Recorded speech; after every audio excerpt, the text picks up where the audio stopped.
Hello and welcome back to Through the Trapdoor. I'm Emily. And I'm Katie. And this is our podcast where we read you Harry Potter fanfiction. And I drink wine. Yes. What happened last week? Lily was blue. Oh, okay, and then she wasn't. Mm-hmm. She was in the hospital wing. Mimi and Melody are conspiring against her. Oh, stole all her books. Yes. Though I don't remember what happened the week before, where they got into this fight anyhow that Melody originally pulled the turning Lily blue prank. So I don't know. I know the fight was over Melody hanging out with the Marauders and not including Lily and things, because Melody is now becoming an animagi, animorphmagus. No, I've just conformed, whatever it is, because she figured out that all the Marauders were animagi. Yes. I remember now. You got there. Lily exited the Gryffindor common room through the portrait hole, now shouldering her quite heavy bottomless bag, and encountered the same two girls she'd seen when she entered. They were standing in the hallway, completely ignoring everything around them and screaming their heads off at each other. "I can't believe you're such a stupid, backstabbing, unsupportive friend," the blonde girl screamed. "Well, I'm sorry if I got so tired of your stupid, ridiculous crush on Sirius Black. Honestly, he's all you talk about. Sirius this, Sirius that, blah, blah, blah, blah, blah. Oh, Lynn, what should I do about Sirius? Hey, Lynn, thanks a lot. You're a great friend. Want to play some exploding snap? Oh, no, you've got much better things to do than care about your best friend." The black-haired girl finished her speech in a sea of rage, turned around, and stormed into the Gryffindor tower, eyes blazing, before the other girl even had a chance to respond. Lily's heart went out to both of the girls, and especially to the blonde, who took one look at Lily and realized she had heard their fight, and turned and ran, her face crumpling and her eyes leaking tears as she did so.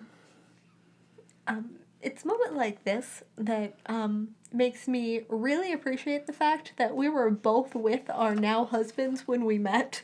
Yes. Yeah. Because we never had to have this stupid-ass argument that every girl has had with their best friend about, I don't want to hear about your dumbass crush. Yeah. Yep. Yeah, no, it was nice. We were both in established relationships. And we bonded over Harry Potter and the Duggars. Great time. And our mutual hate for our coworker. "Hey, wait," Lily called and ran after her. After all, the poor girl wasn't the first blonde to have her heart stolen by Sirius Black.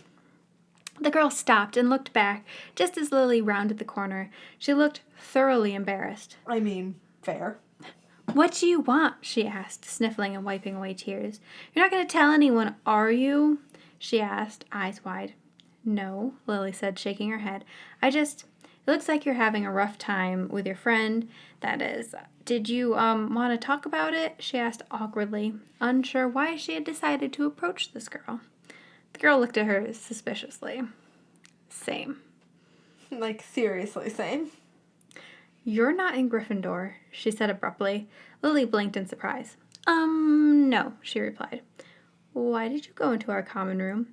And how did you know where the entrance was? And wait, you're James Potter's girlfriend, aren't you?" Lily's face went beet red, half from embarrassment, half from anger. "James is not my boyfriend," she yelled, a little more venomously than necessary. The blonde girl took a step back. Okay, he's not your boyfriend," she said, holding up her hands defensively. "Sorry," Lily said, regaining composure. "Just, never mind about James. What were we talking about?" "You wanted to know if I wanted to talk about something." "Right, your friend, do you?" "Well, why do you want me to tell you?" the blonde girl asked, slightly confused. "I don't know," Lily said, shrugging. "I thought you might want to talk about it to someone. I mean, I'm having a fight with my best friend right now, too, and, well, it's kind of a pain in the butt, if you know what I mean. It's a lot of stress. Especially when you're dealing with Melody," she added silently. "Really?" the girl said, now sounding slightly more interested in Lily's proposition. Lily nodded. "Come on, let's go to the southwest tower. It's always deserted. The girl followed Lily to the tower, where they both sat down, and the third-year girl spilled out her guts about her crush on Sirius Black and her fight with her best friend. I know you're going to say I'm too young for Sirius, she sighed, and I guess you're right, but the girl sighed hopelessly. I'm completely in love with him. Like every 13-year-old girl is with their first real crush. Yes. Lily raised an eyebrow. Are you sure it's love? I mean, no offense, but it's kind of one-sided and you really need two people to be involved for love. The girl glared at her. Well, what would you know about it? She spat, suddenly vengeful. You don't even have a boyfriend, she muttered, glaring off into the distance. Hey, calm down. Boyfriends are not God's gift to women. I don't need to have a boyfriend to know what I'm talking about, Lily said, only slightly offended. What was up with this girl? Were kids always this touchy? Yes. Yes, they are. I'm not a little girl, you know. I'm 13, she said pointedly, crossing her arms. You are an infant. Yes. I feel like I always lose perspective of, like, how grown up I felt at that age. And then, like, looking back, I'm like, oh my God, I knew nothing. It's the Little Mermaid complex. I'm an adult, Dad. I'm 16. I can make my own decisions. Which, as a child, I was like, yes, you are an adult. Yes. And, like, me at 16, I thought I was a grown-ass person. Now I'm like, oh my God. Mm-hmm. I'm looking at him, like, accidentally drive off a cliff. Yeah.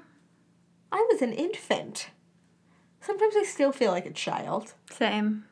Almost 30, still feel like a child. Yep. She said pointedly, crossing her arms. Lily rolled her eyes and briefly wondered if the girl was psychotic. Yeah, and I'm 16, and I'm older than you, so just deal with it, okay? Trust me, I know what I'm talking about. What's your name? The girl asked suddenly. Lily, and yours? Wendy, the girl replied, sighing. So, do you think I should give up on Sirius?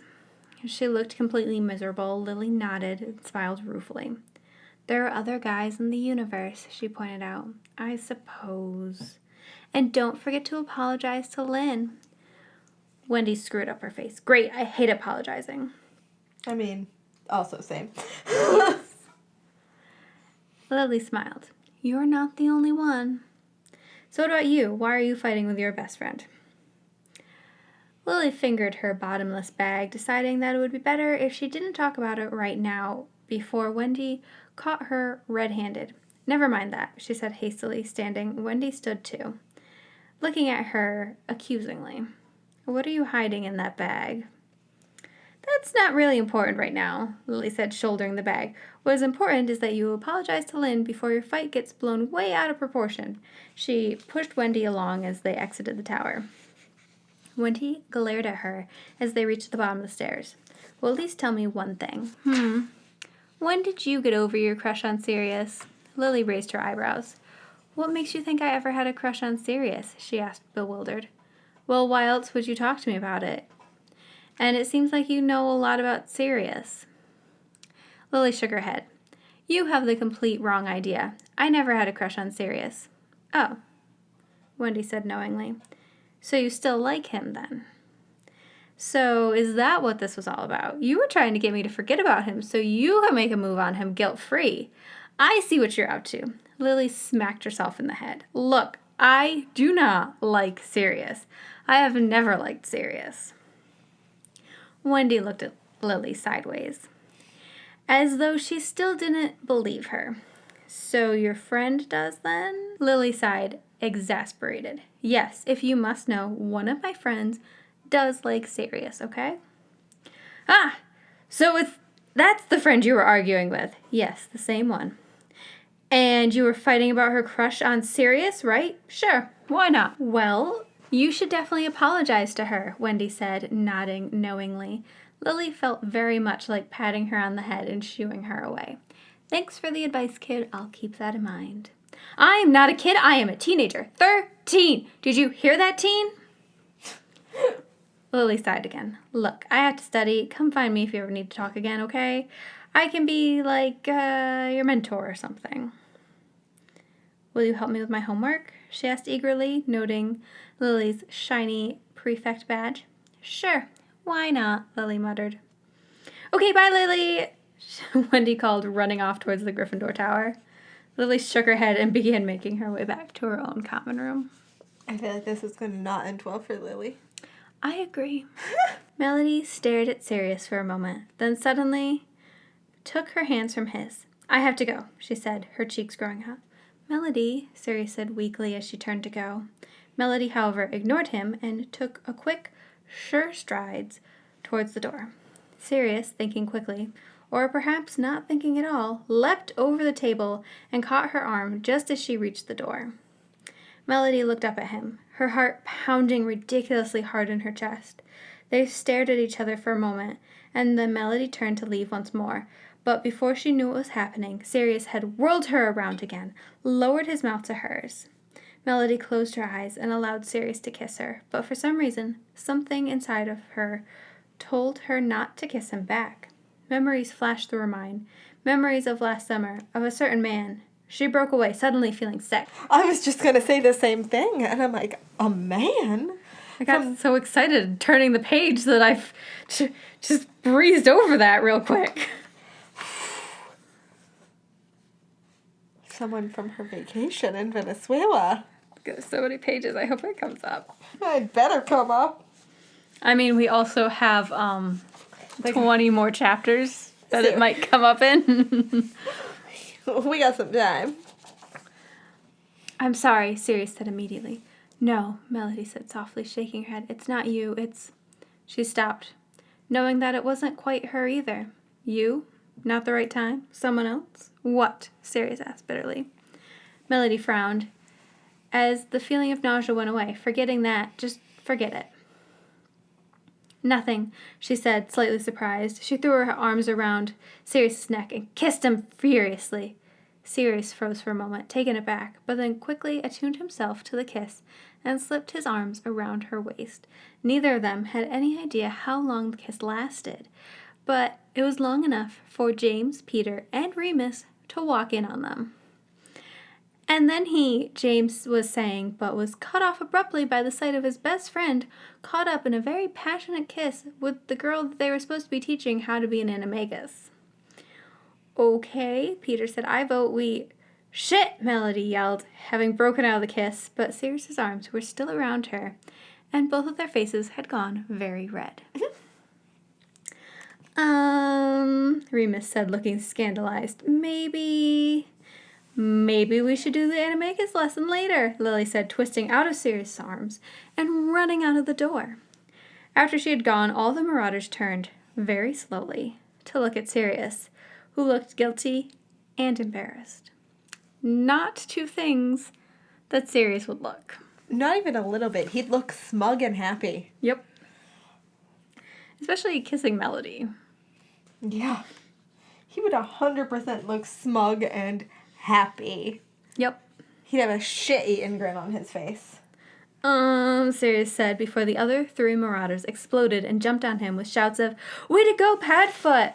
Awesome, dog boy! Sirius, you rascal!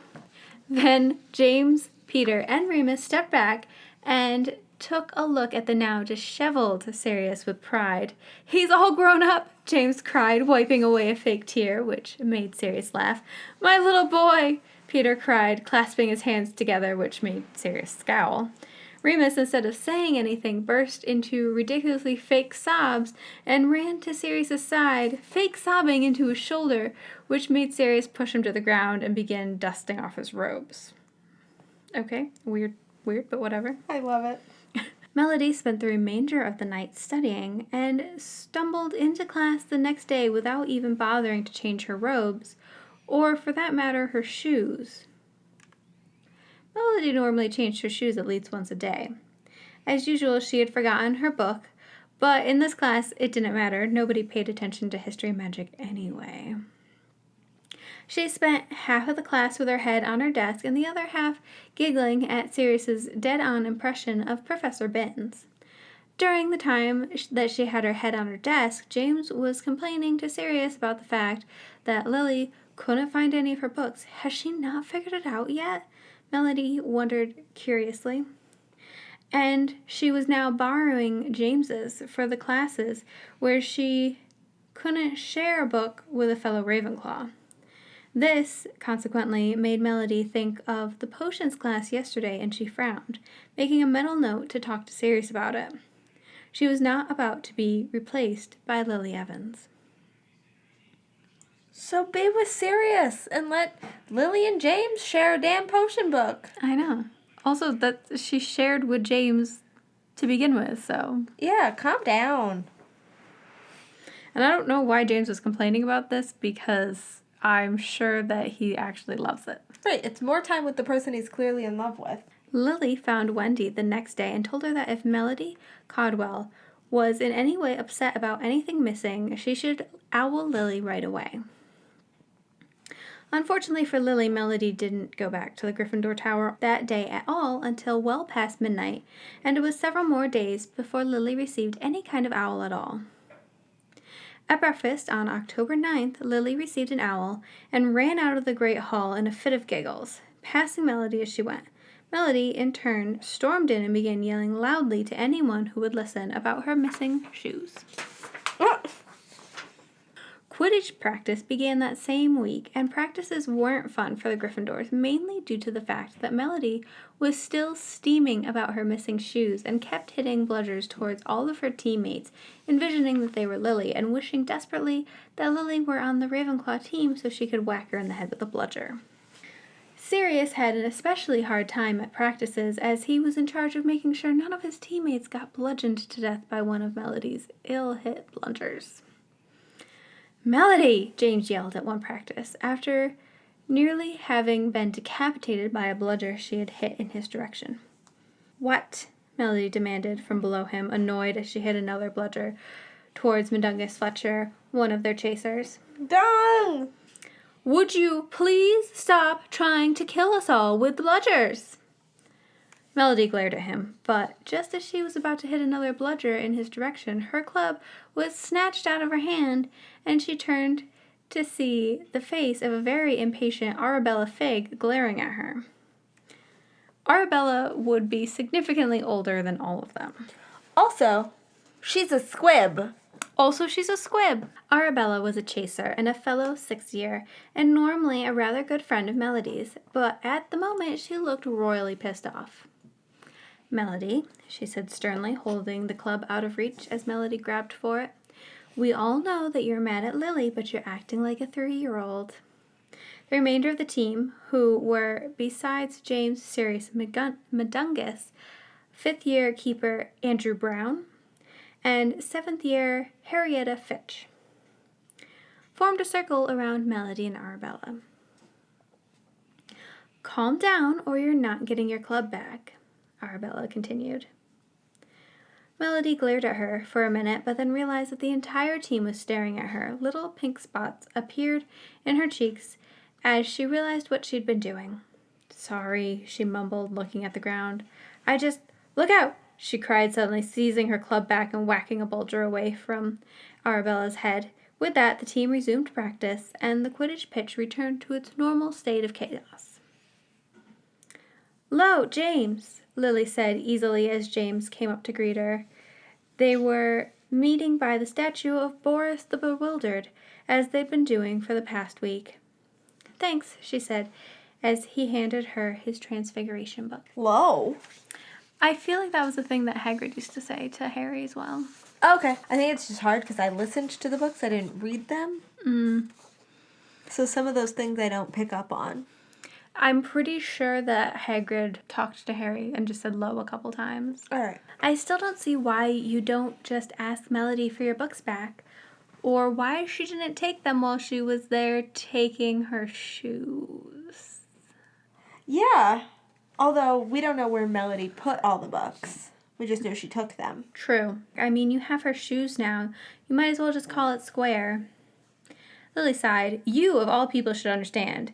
Haven't you played enough pranks on Snape to realize that the war's not over till it's over? At this rate, the war won't be over till you two have completely switched possessions, and then you'll have a time getting it all switched back."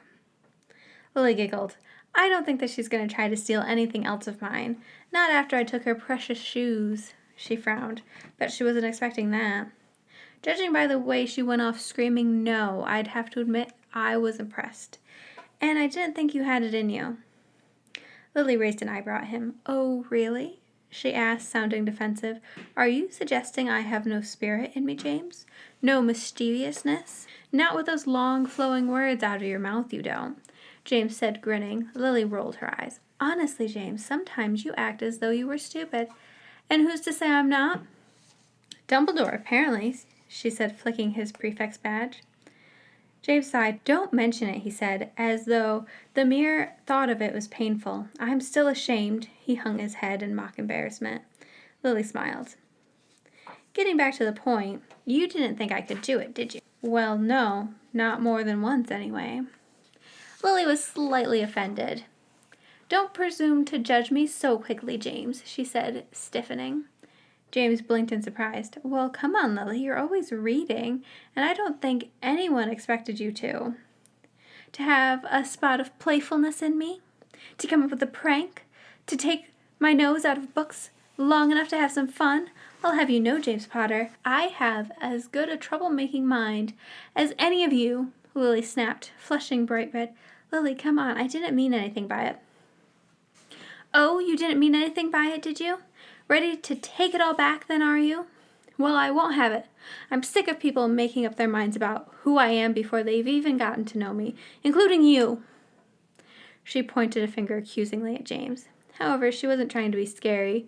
She looked rather injured, actually. Lily, I'm sorry. I know I'm a complete bore. Lily, I'm sorry. I know you're not a complete bore. He winced, knowing at once he'd said the wrong thing. A bore? Is that what I am? Well, that's just lovely, because I study hard. Lily, that's not what I meant. Oh, but it is.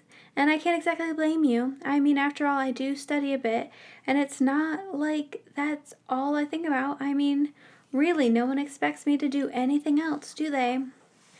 You all think I'm just a little Miss Goody-Two-Shoes, don't you? No, yes, I mean, well, I'll show you, James Potter. I'll show all of you. And don't forget it either. Lily turned her heel and began to stomp off. She wasn't even mad, really. She was just tired of everyone pinning her down as the perfect prefect. And besides, she and James both knew that he knew better than that. After all, he'd asked her to help him pull a prank last year, hadn't he? Just because she didn't use her brains to make mischief all the time, like him and Sirius.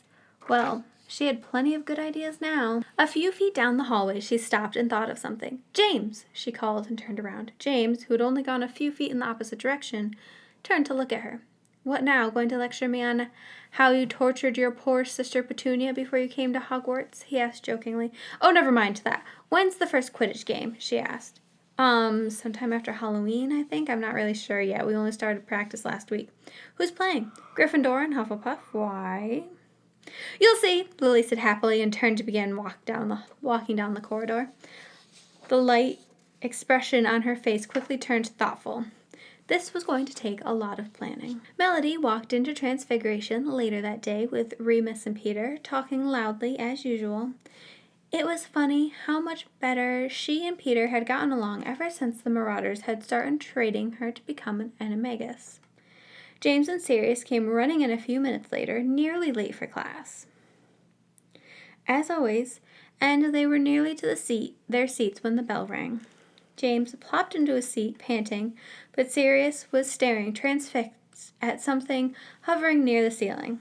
Professor McGonagall walked in just then and looked at him curiously. The rest of the class looked up at the ceiling, frowning at what appeared to be... My shoe! Melody cried, jumping up on top of her desk, grabbing her shoe. It was red, high-heeled, and looked to Sirius as though it had a few too many straps. Ignoring the stares from her fellow classmates, as well as a stern glare from Professor McGonagall, Melody hugged her shoe before hopping easily off the desk and sitting down once more. Well, that's quite enough, Professor McGonagall snapped. Everyone in your seats and attention to the front of the classroom, please. Melody hastily shoved her shoe in her bag and turned her attention to Professor McGonagall. Transfiguration for her was becoming increasingly more important as she had hopes of becoming an animagus. They had started human transfigurations,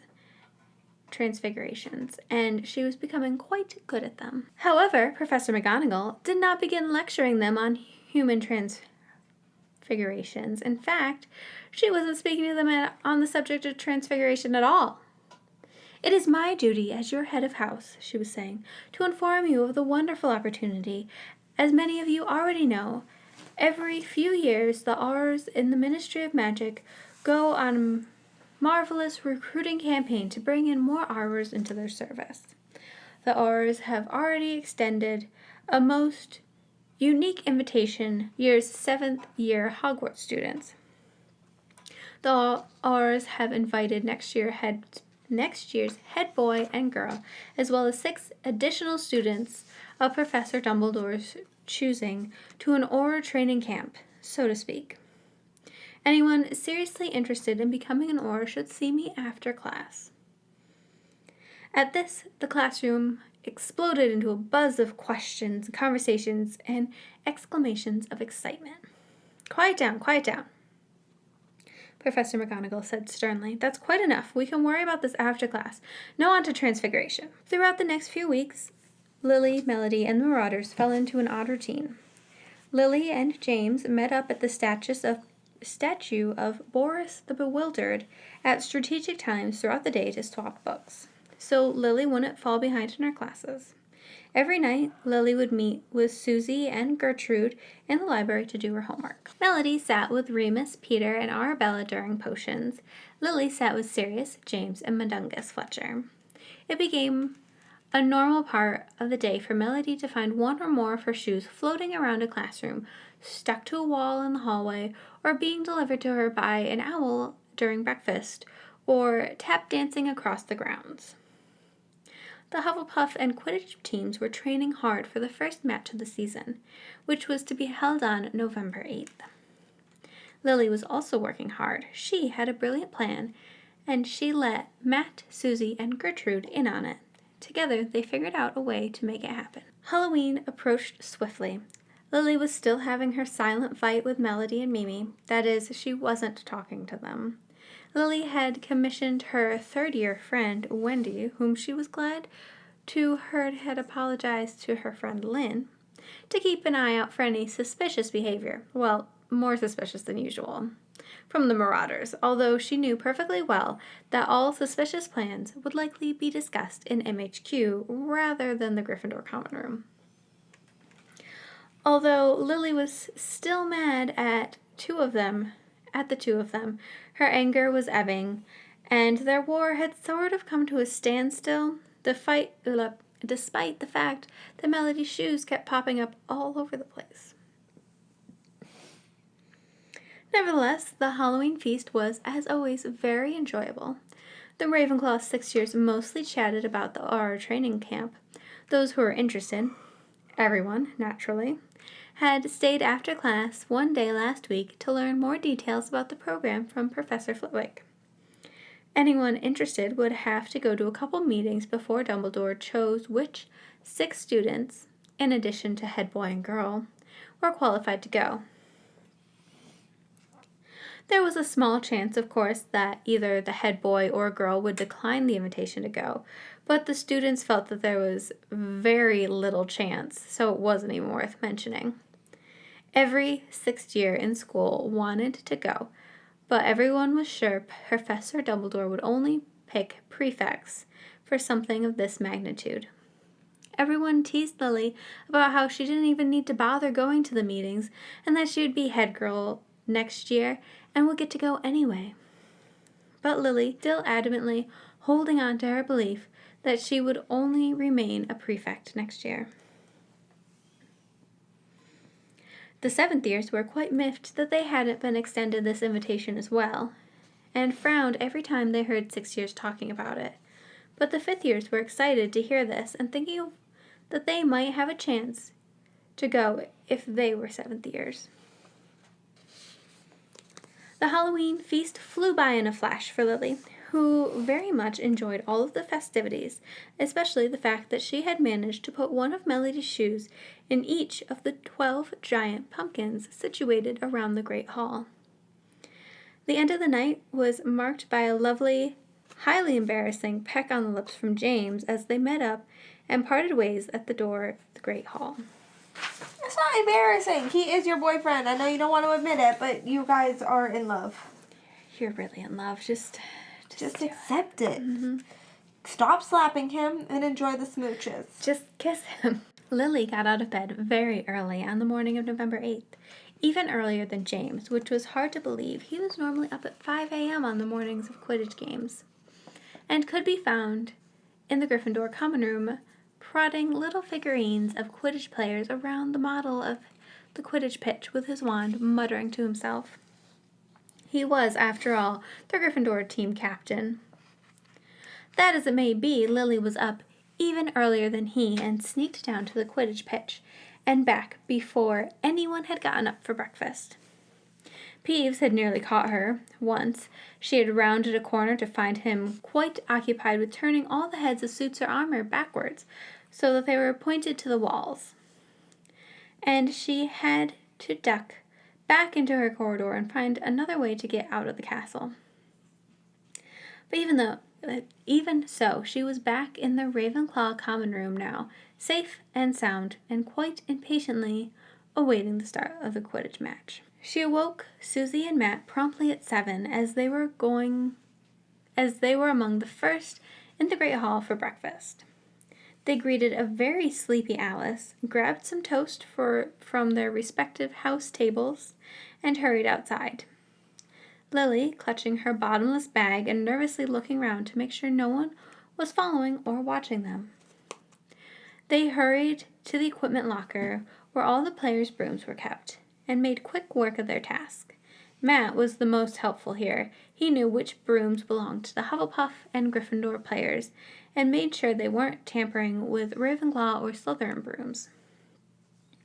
Even so, Lily thought that they might have made a slip up here or there, but no matter, it was harmless enough. What are they doing? I don't know.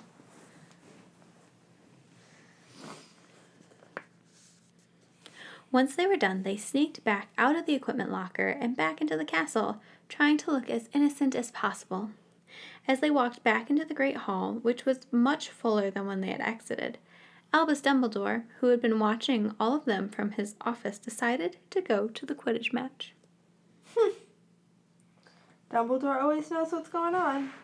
I love that he always knows, and it's just like, this is going to be fun. Let's do it. This is the same man who's like, forest is off limits, except for detention. I'm going to send a bunch of 11-year-olds to wander about the forest alone looking for an injured unicorn, because, unicorns are real hard to catch, but something's killing them, so... At 2 a.m. Yep. I know it wasn't exactly 2, but, it was late. It was nighttime. What are you doing? Argus Filch dropped them off at Hagrid's at 11 p.m. and said, I'll be up at sunrise. I'll be back at sunrise. Yeah. I'm sorry. What? These These students still have classes. They must sleep. They're not allowed to. Apparently. James, Melody, and Sirius arrived in the locker room first, all clutching their Nimbus 1001s. Oh. And waited for the rest of the team to grab theirs out of the equipment locker.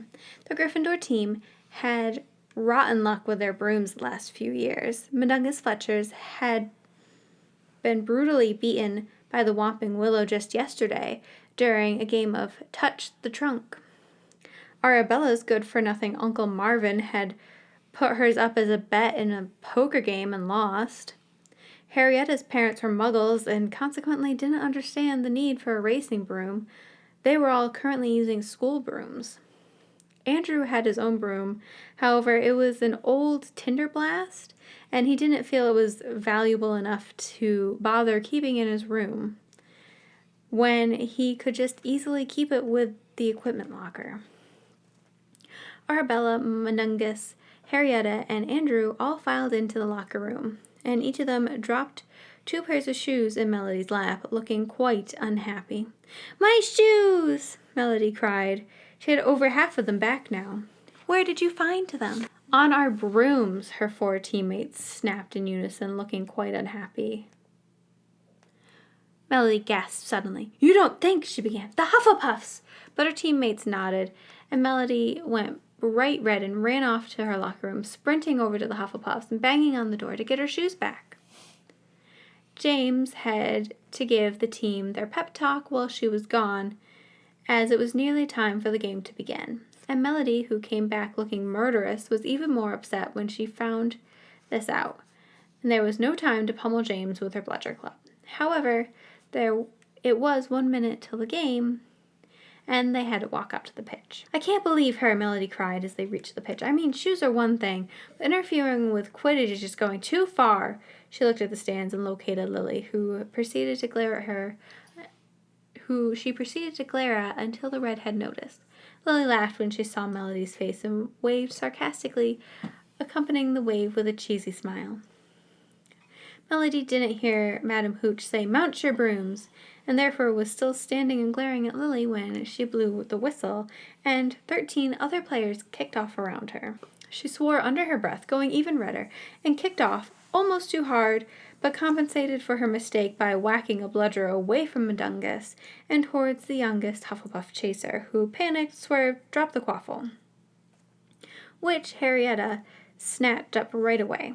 She zoomed towards the Hufflepuff end and passed it to Arabella, who scored. Melody cheered along with the crowd and whacked a bludger off in Sirius's direction, which he in turn whacked straight towards the Hufflepuff keeper, ruining her concentration as Mundungus flew in and scored for the Gryffindors again. "Melody," Sirius called, sounding confused. "Yeah," Melody said back, knocking another bludger out of her way. Was it just her, or were they being returned awfully fast?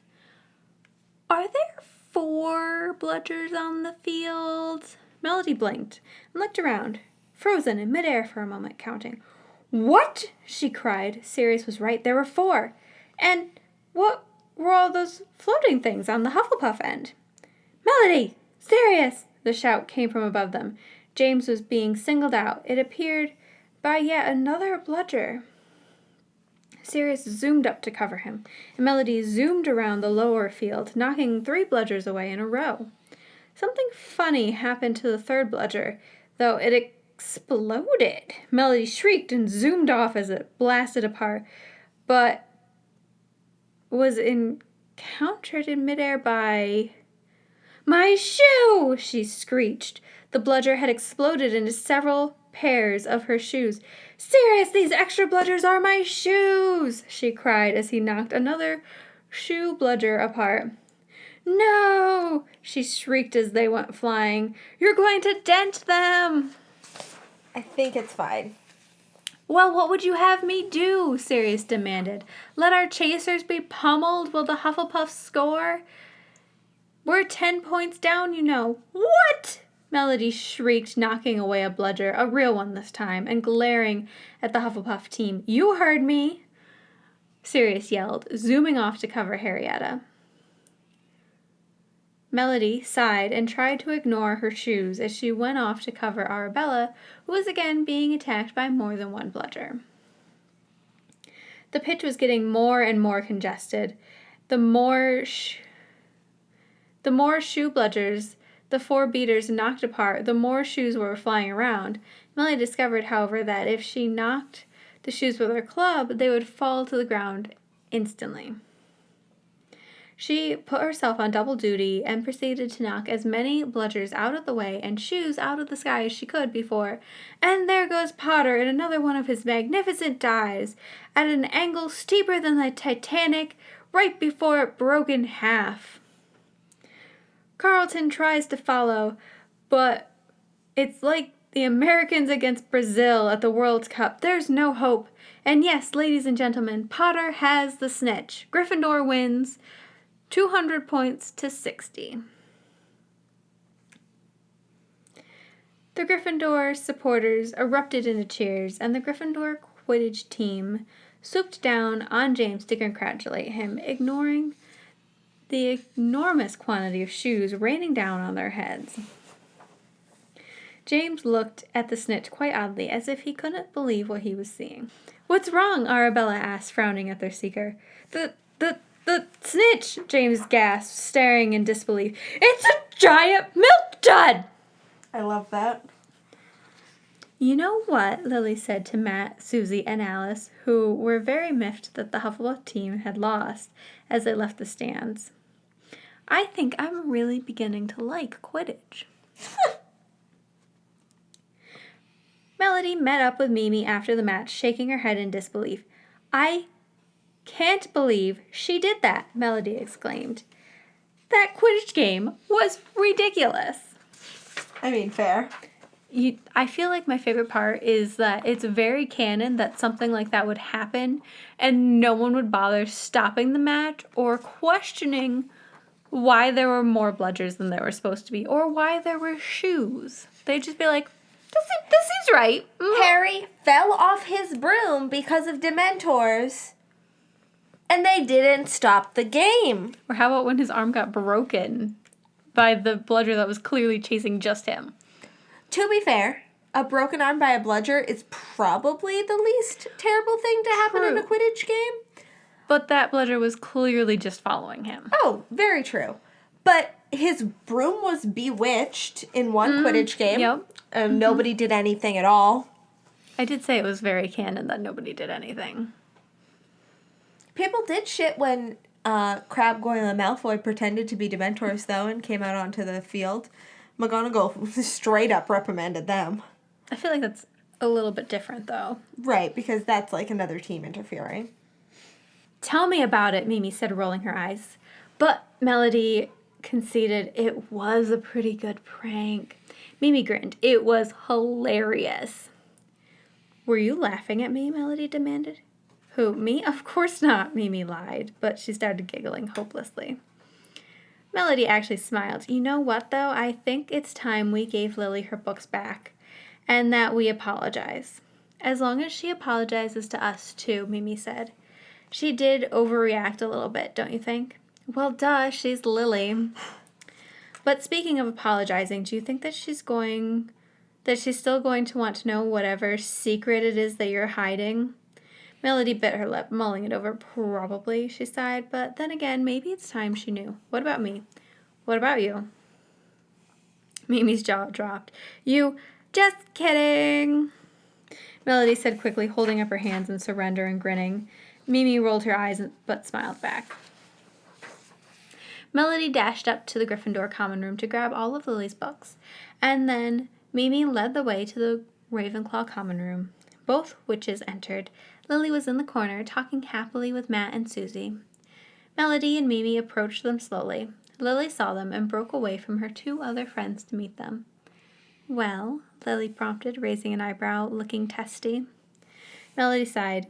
"You know I'm not good at this. Here are your books," she said, handing over the bag. Lily broke out into a huge smile and sighed in relief, accepting the books back gratefully. "Thanks," she said, looking at both of them for a moment then. "I'm sorry," all three girls exploded at once. They laughed, and Lily flung her arms around them, smiling wider than she had in weeks. Spending time with James had been nice and all, but she was really glad she had gotten to know Alice. But no other people in the world were quite like Melody Caldwell and Mimi Ramirez. "So what brilliant prank have you come up with now?" Lily asked, as James and Sirius strutted into MHQ several days later. She, Melody, Mimi, Peter, and Remus were all sitting on top of the table, their feet on chairs. They were being honored as co-marauders, in the same category as Melody and Mundungus Fletcher. They were also being accepted into the Order of Marauder, whatever that was, and were now quite comfortable with MHQ. Sirius and James, grinning devilishly, launched into detailed description about their latest troublemaking scheme, and once they were done, the rest of the Marauders were doubled over laughing. "I think we've struck gold, James," Sirius said, spinning a chair around and sitting on it backwards. James just smiled at Sirius and turned his attentions to Lily, who he expected would be their naysayer. If there was something heinously wrong or illegal, she would be the first to point it out. However, she simply laughed and smiled at him, her eyes twinkling.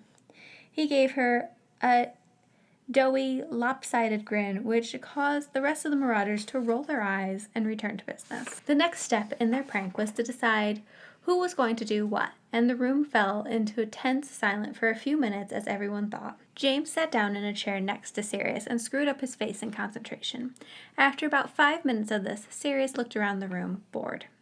It was his job to come up with pranks, not assign the roles. He looked around again and considered. After a moment, he stood up. Now would be an appropriate time for a song, he decided. Be kind to your web-footed friend, he began singing at the top of his lungs. All of the Marauders jumped at him at once, clamping their hands over his mouth, and fell rather painfully to the floor. God, does he ever shut up? Melody demanded from the top of the pile, her hair hanging in ringlets over her face. Can someone just unplug him, please? Lily asked, irritated from somewhere in the middle. Unplug? James, Remus, and Peter chorused. What's a plug? James asked curiously, and Lily groaned. Never mind, she said. Sirius from the bottom of the pile began to wiggle and shout out something that sounded vaguely like, ooh, ooh, I know, but the Marauders ignored him and decided to clamp their hands more tightly over his mouth. You know, you are all magical and you could just cast like a silencing charm on him. Yep. Once Sirius had decided that he valued his life and actually shut up, the Marauders let go of him and turned, for once, serious. The Marauders returned to their thinking, and soon all parts were assigned.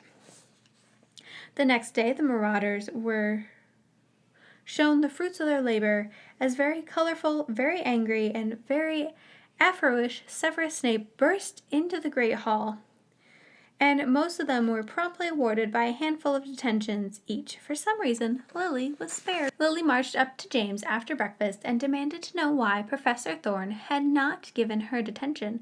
James shrugged.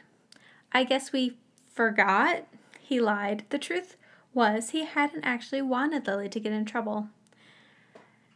Think what that would have done to her perfect record. Apparently, however, Lily hadn't appreciated his gesture of, well, chivalry, he supposed, because she poured a glass of pumpkin juice on his head and stormed off to arithmancy. Lily, you are so complicated, girl. She's just so dramatic. So dramatic.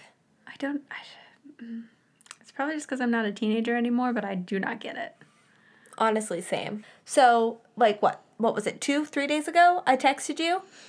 Oh, yes! Because, so I'm in the midst of a reread of the books because I'm in the Discord for one of the other podcasts that we love so much. Shout out to Fanatical Fix, Sequoia Simone, and Kim. We love you. But I happen to notice that Hagrid describes Lily and James as head boy and girl in their time. But when prefects are chosen in Order of the Phoenix, Harry is not a prefect and then learns that his father wasn't a prefect and is okay with it. So is this just a plot hole that JK left wide goddamn open for us? Or do you not have to be a prefect to be head boy? I don't think that you have to be a prefect to be head boy, but I think the majority of the time... Because we're only shown examples of prefects that then become head boy or girl. Yes, I think that's normally who they choose. So I was going to say Bill, Percy, Draco Malfoy, because y'all know he became head boy. Yep. All of them were prefects. But then again, we don't really hear about head boy or head girl or any of the prefects outside of the squad. Yes. Or Gryffindor or, Slytherins. Because, we really, truly don't know who head boy and girl were. What would have been the squad's 7th year. Yeah. But we can only assume that Draco was made head boy. Oh, yeah. And I would assume probably Pansy because Snape was headmaster, so. Mm-hmm. Yeah, I feel like it's the kind of situation where, like, they prefer to pick prefects because prefects have had that experience the whole time. But there are certain cases where they might pick someone else. Like, I'm sure James got great grades in school. And, I mean, he had to have. And I'm sure that he was probably Quidditch captain for some point in time. And as we know, from when Harry becomes Quidditch captain in Half-Blood Prince, you do get a lot of the same privileges that prefects get. Yeah, so it might be that, like, he was Quidditch captain for, like, a year or two before that, and then McGonagall was like, you know what, he's doing a really great job. He's also going to be head boy. The other options aren't great. But I don't know, if I was Remus, I'd be kind of pissed. Yeah, but maybe Remus, like, went to Dumbledore and was like, listen, like, with my... Right, with his furry little illness, problem. Like, I don't know that I can handle being head boy. I feel better just staying a prefect. Fair. I feel like there were probably, like, other things in play as to why James got it. But I feel like the majority of the time they probably go with a prefect. I just think it's so funny. Like, it's this throwaway line that Hagrid says in the first book, but it completely destroys Yes. all of the Marauders Error stories. Yes, because everyone's like, oh, James is a prefect, but he never actually was. Right. So, bye. Bye. Thank you so much for joining us on our journey through the trap door. Please leave us a review on Facebook or iTunes. It would literally mean the world to us. It really would. You can find us on Facebook and Instagram at Through the Trapdoor 16 or on Twitter at The Trapdoor. And please send us an email at throughthetrapdoor16@gmail.com with any story suggestions. And as always, join us again next Saturday as we travel through the trapdoor.